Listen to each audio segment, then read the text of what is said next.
Yan. So sasakay kami dyan para mag-cruise naman kami dito sa River Seine.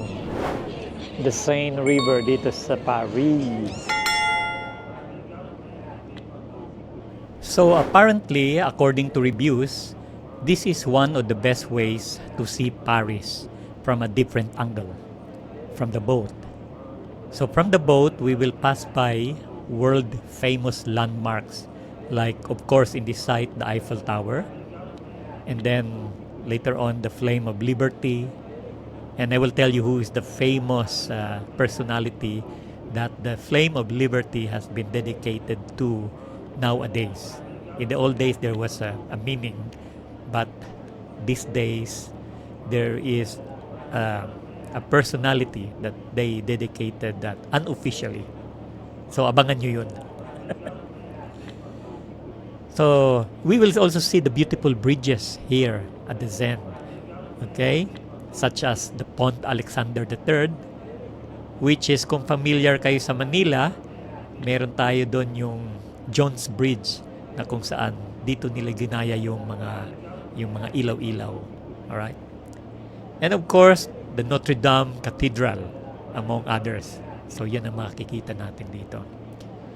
Now, the Notre Dame Cathedral was destroyed by a fire in 2019, pre-pandemic. So today, we will give you an update on the reconstruction. So stick with us, all right?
So while Paris dazzles visitors with its monuments and the beauty of the Seine, there's a hidden reality underneath its bridges.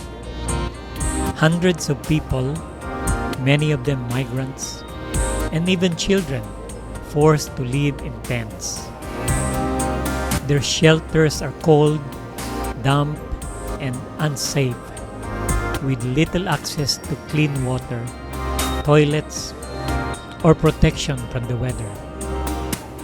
These makeshift camps are often dismantled by police, especially before big events like the recent Olympics, leaving people even more vulnerable. NGOs and the volunteers step in with food, blankets, and medical care. But the struggle continues every day. It's a powerful reminder that beyond the postcard image of Paris lies a human crisis that deserves compassion and attention.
Alright, so that's it guys. We are done with our River Seine cruise here in Paris. And wow, we have seen a lot. It's amazing. From the golden flame of liberty, the majestic Grand Palace and the Petit Palace, the elegant Pont Alexandre III, and the historic Hôtel des Invalides, to the timeless beauty of the Louvre Palace and the Notre Dame Cathedral. And of course, we also witnessed the realities of Paris with tents of the homeless under the bridges, reminding us that behind the romance of the city lies the need for compassion. Passing by the Conciergerie, the graceful Pont Neuf, and the Institut de France, each stop told us a story of history, culture, and resilience. So, is a Seine River cruise worth it? I should say absolutely. It's more than sightseeing. It's a lesson in contrast, showing Paris in all its grandeur and humanity. Thank you for joining us on this ride. Don't miss our next video as we step inside the Louvre Palace and Museum, where even more wonders await. See you there!